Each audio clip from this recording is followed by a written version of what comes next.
Welcome to The Eye Opener. I'm your host, Michael Lewis. Chinese people have been speaking freely on a new social media app, but was it just a trap set by the CCP? It seems like everyone is racing towards space. Is the newest battleground Mars? The WHO investigates Wuhan 1 year after the outbreak. What is the purpose of their trip? Finally, I will tell you a legendary story that we can all learn from. Okay, my friends, let us all dive into the truth together. Some of you may have heard of Clubhouse. Recently, the emerging social media platform became viral overnight. Clubhouse is a mobile social media app launched last March. The app is created by Paul Davison and Rohan Seth, two innovative entrepreneurs in Silicon Valley. Its functions include voice chat, online parties, online symposiums, and the interactive features. Users can listen to conversations, interviews, and discussions on a variety of topics from a variety of people. The software has been under the radar, and as of May 2020, it had only 1,500 users. Recently, freedom of speech has been suppressed like never before. And on February 1st, Elon Musk, the world's richest man, launched a live stream on Clubhouse. With Musk's celebratory effect, Clubhouse became an overnight success and attracted a large number of Chinese users. Clubhouse, which was not censored by the CCP authorities for a short period of time, instantly attracted a large number of Chinese users who began to talk about human rights, politics, and other sensitive issues on the platform. The good times didn't last long. After only a few days, CCP blocked it on the evening of February 8th, and Clubhouse was immediately unavailable to users inside the wall. Mainland users sighed, "I've only been happy for 1 day." In response, Colorado Republican Congressman Ken Buck said, "China blocks access to American apps in their country. So why do we still allow TikTok to collect massive amounts of data from Americans? Communist China will never play by our rules." Last July, Ken Buck introduced a bill to ban U.S. federal employees from using TikTok on the government devices. This includes for U.S. government officials, members of Congress, congressional employees, and officers of employees of government companies, and the bill passed in the House of Representatives. In a speech before the House vote, Ken Buck again referred to TikTok as a serious national security threat, and that the data the software collects from the U.S. consumers, if shared with the Chinese Communist Party, could be used in a cyber attack against our republic. From February 1st to the 8th, Clubhouse suddenly became popular in mainland China, mainly because a large number of Chinese netizens who have long been suppressed by the CCP government's speech censorship scrambled to access the platform. They enthusiastically discussed various topics that are taboo in China, such as the June 4th Tiananmen Square massacre, Taiwan, Hong Kong, Xinjiang, and Tibet.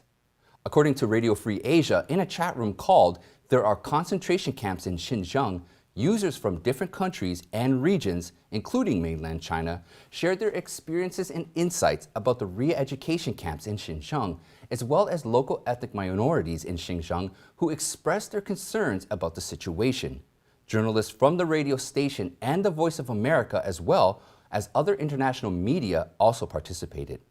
As Clubhouse became popular, mainland netizens had a hunch that the Clubhouse would be blocked by the Chinese Communist Party, but taking the risk that comes with speaking your mind outweighed the consequences for some Chinese netizens. On the evening of February 8th, this new channel for freedom of expression was officially blocked by the Chinese Communist Party, and mainland netizens had to go through a VPN to use it. If that's the case, then why did the CCP give Clubhouse a 1-week period of free discussion? Political commentator Yan Zhenfa said in an interview with Epoch Times that the CCP may be fishing to trap netizens, first letting you speak freely and then closing the net once more, which is very possible. Not long ago, Clubhouse was revealed to be based on an API technology provided by Agora. Similar to Zoom, although it appears to be a US-based company, all of its executives are from China, and its R&D center is in China as well. Last summer, pro-democracy activists held a party to commemorate the 1989 Tiananmen Square massacre on Zoom, but were disrupted and blocked by the Chinese government. Do you think that it's safe to discuss politics on software based on technology developed by Chinese companies? Is it possible if Agora cooperates with the Chinese Communist authorities, they can secretly collect information in the Clubhouse app and then betray the users? Might this be a possible scenario? As we have said before, the Chinese Communist Party's infiltration of the United States is pervasive, yet cunning. More and more Chinese companies are participating in the internet infrastructure market, even deliberately setting up headquarters in the US or going public in the stock market to hide their presence. In fact, software companies have a responsibility to disclose which company's infrastructure services they use.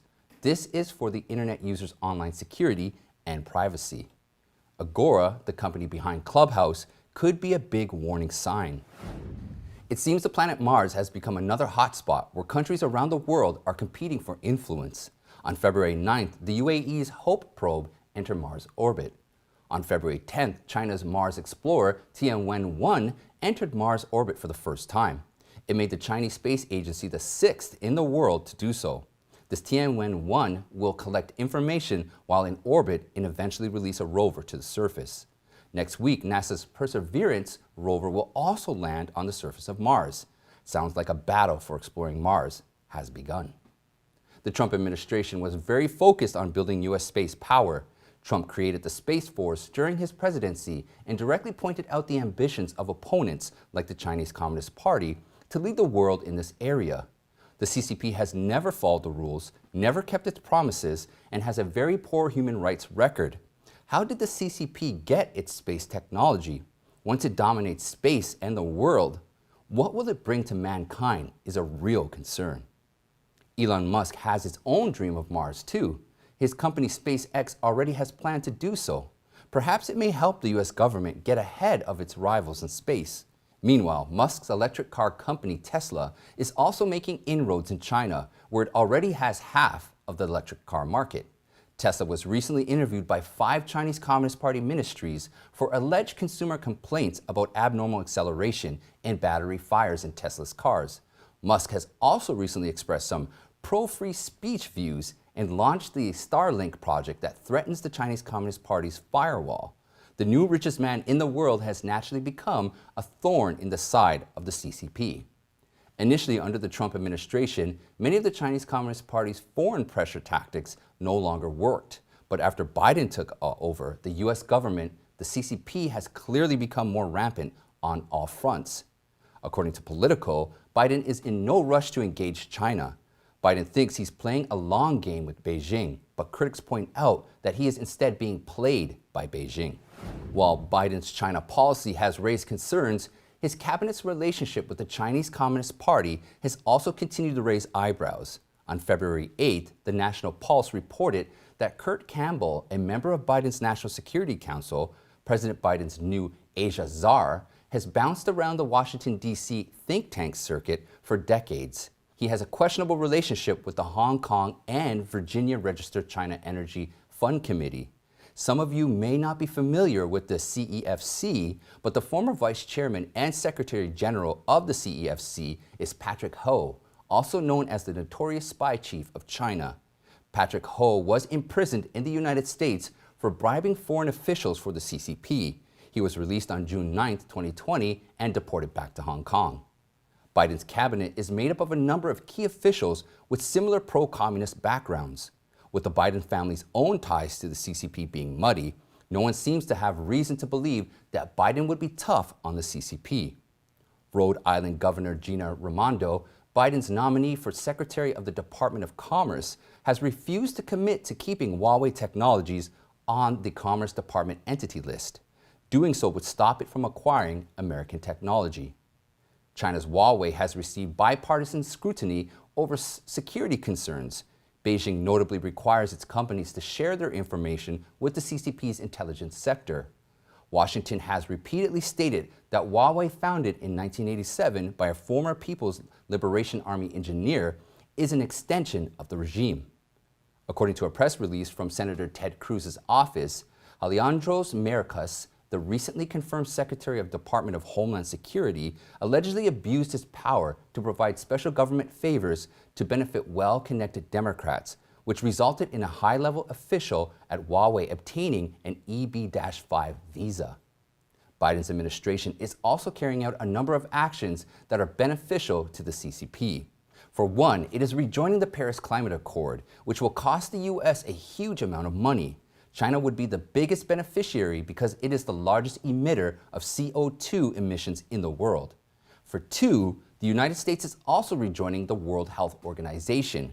Former President Donald Trump accused the WHO of refusing to act on reforms recommended by the United States, including providing proof of its independence from the CCP.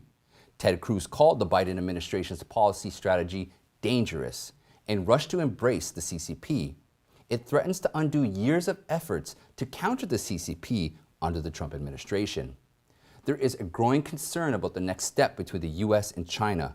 Whether the U.S. decides to be tough or soft on the CCP, that decision will have major implications around the world. Before we move on, I'd like to just take a quick moment to request if everyone could please like and share. We're definitely being censored by YouTube, and it would help us to get this truth message out to as many people as possible. Once again, I'd like to thank everybody in the comments. I always appreciate all the positivity. Now, let's get back into it. Speaking of the WHO, there's some news for us to update you with. Since the pandemic first broke out in Wuhan, the WHO repeated the Chinese regime's talking points. It initially parroted the Chinese regime's official statements that there was little or no risk of human-to-human transmission of the virus. To continue the facade, the CCP actively silenced Li Wenliang, a doctor known as the whistleblower. He died about a year ago on February 6, 2020. On the same day, Chen Zhiqi, a lawyer and citizen journalist who bravely reported the facts in Wuhan, was arrested in China and has never been seen again. A Nobel Prize-winning French virologist, Luc Montagnier, and the Trump administration have publicly pointed out that the CCP's virus laboratory in Wuhan had a role in causing the outbreak. The Chinese Communist Party not only denied it, but also refused to allow international experts to enter Wuhan to investigate. Finally, a year after the outbreak, in January this year, experts from the WHO went to China. But was the purpose of their trip to investigate or to cooperate with the CCP and put on a show? Peter Ben Ambarek, mission head of the WHO investigation team, held a press conference on February 9th after visiting the Wuhan, South China seafood market and the Institute of Virology. In the press conference, he rejected the theory that the virus was leaked from the Wuhan Institute of Virology. He claimed that such a hypothesis is extremely unlikely and that the most likely route of transmission of the virus is from an intermediary species, such as an animal, to humans. The WHO experts also noted that there was no indication that the virus was circulating before December 2019. The series of statements is alarmingly consistent with the Chinese Communist Party's domestic propaganda. Republican Senator Rick Scott tweeted that in the face of the threat of the CCP virus, WHO not only failed to fulfill its mission, but also acted as a puppet of the CCP, helping them to conceal the outbreak and spread false information. He said this is inexcusable and they must be held accountable. Scott said last February, "I called on the WHO to do its own in-depth analysis on the extent and origins of the coronavirus. It took them nearly a year to take action, and we still have no answer. They have even dropped their investigation into whether COVID-19 leaked from Wuhan lab. Their inaction has grave consequences." Senator Josh Hawley also said, "Time and again, the World Health Organization has prioritized advancing the Chinese Communist Party's interests over building a healthier world. Dr. Tedros and other WHO leaders must be held accountable for their dereliction of duty." He argued that the WHO must carry out a comprehensive reform before it can once again benefit from U.S. tax dollars. Former Secretary of State Mike Pompeo was interviewed by Fox News America's Newsroom on the same day as the WHO press conference. Pompeo mentioned he's seen what the WHO had to say and added, "I must say that the reason the Trump administration left the World Health Organization is because it came to believe it was corrupt." Pompeo said the WHO had been politicized and that it was bending a knee to General Secretary Xi Jinping in China. He added, "I hope that's not the case here with what they've announced today." In interviews with the media during his tenure as Secretary of State, Pompeo said that all evidence now points to China as the origin of the COVID-19 pandemic. On January 15th, the U.S. State Department issued a fact sheet on the actions of the Wuhan Institute of Virology. It focused on 3 elements of the institute related to the origin of the virus that required further review and investigation. Number 1, several researchers within the WIV became sick in the autumn of 2019 with symptoms consistent with COVID-19 and common seasonal illnesses. Number 2, starting in at least 2016, WIV researchers have conducted experiments involving RATG13, a beta coronavirus that infects bats and is associated with the SARS coronavirus, with no indication of a stop prior to the COVID-19 outbreak. And number 3, the existence of secret military activity at the WIV. Even with the WHO willingly bending a knee to the Chinese Communist Party, one of Biden's first acts as president was to sign the letters to rejoin the World Health Organization.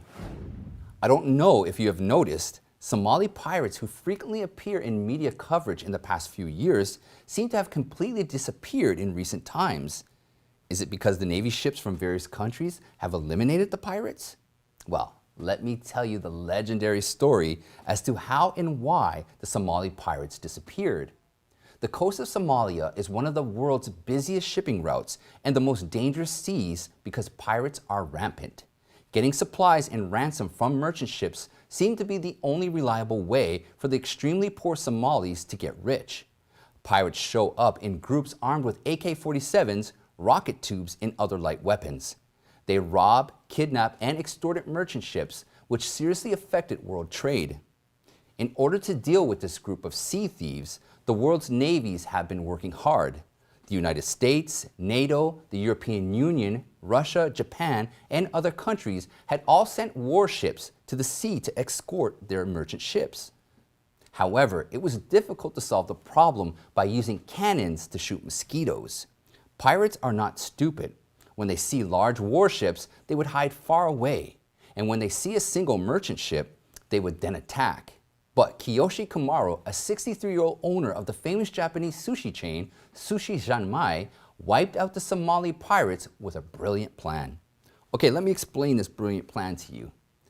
The sea off of Somalia is a good fishing ground for high-priced tuna, and Japan is a large consumer of tuna. But in the past, Japanese businessmen stayed away from Somalia because of the rampant piracy. Kiyoshi Kumaro, being a successful and wise businessman, had an idea. What if I gave the Somali pirates an offer they couldn't refuse? On the Japanese internet, the conversation between Kiyoshi Kumaro and the Somali pirates is spreading. Here's how it goes. Mr. Kumaro, Somalia is such a good fishing ground. Why are you being pirates? Pirates. We were also fishermen before, but after the Civil War, we cannot fish. We can only be pirates for a living. Kumaro, how about you help me tuna fish? Pirates. We have no fishing boats. Kumaro, I can give you boats. Pirates. We don't have the technology to catch tuna either. Kumaro, I can teach you that. Pirates. We don't have any cold storage to keep the tuna we catch. Kumaro, I will build a cold storage for you. Pirates. We can't export tuna without joining trade organizations. Kumaro, I will help you negotiate. Pirates. Then it's a deal. We'll go fish tuna for you. This sounds like a movie plot. In fact, the real story of Kumaro and the pirates is very close to this. The harsh natural environment and perennial warfare has made Somalia one of the world's poorest countries. Despite having a long coastline rich with fishing resources, their fishermen's small fishing boats could not compete with the ocean-going fishing vessels from Europe and East Asia. Somalis became ship-robbing pirates as a last option to make a living. Kumaro ventured to find someone to arrange a meeting with the pirates. He proposed hiring them to catch tuna offshore. Compared to being pirates and earning money with a gun, it would be much more dignified to work and earn money to support their family. In addition to providing professional boats, fishing equipment, building refrigerating warehouses, and teaching techniques for catching large tuna, Kumaro also took the lead in getting Somalia to join the Indian Ocean Tuna Commission, which allowed for the export of tuna. He also promised the pirates that he would purchase all the tuna they caught so that their livelihood and market would be ensured. Kumaro's efforts are evident. According to the International Maritime Bureau statistics, piracy victimization cases in the Somali waters began to plummet since 2011, and by 2015, not a single occurrence was reported. By using force alone, perhaps unsuccessful pirates may want to change careers. But even if they weren't pirates, if no new job opportunities exist, these people will still seek other ways to commit crimes. Kamara's method eradicated the fundamental problem of pirates from the root. Djibouti, Somalia's neighboring country, was so impressed with Kamara's actions that the Djibouti authorities even awarded him a medal to show their appreciation. The story of Somali pirates reminds us that leading a dignified life means having opportunities to genuinely work hard. Providing people with a way of life that allows them to be self-sufficient is the best way to solve the social problems of poverty and crime.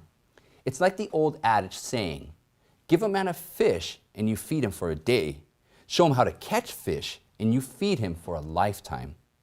One day we hope that politicians here in America could lead our country with such wisdom. But unfortunately, this quote from Thomas Sowell better explains American politicians' approach to poverty. Give a man a fish and he will ask for tartar sauce and French fries.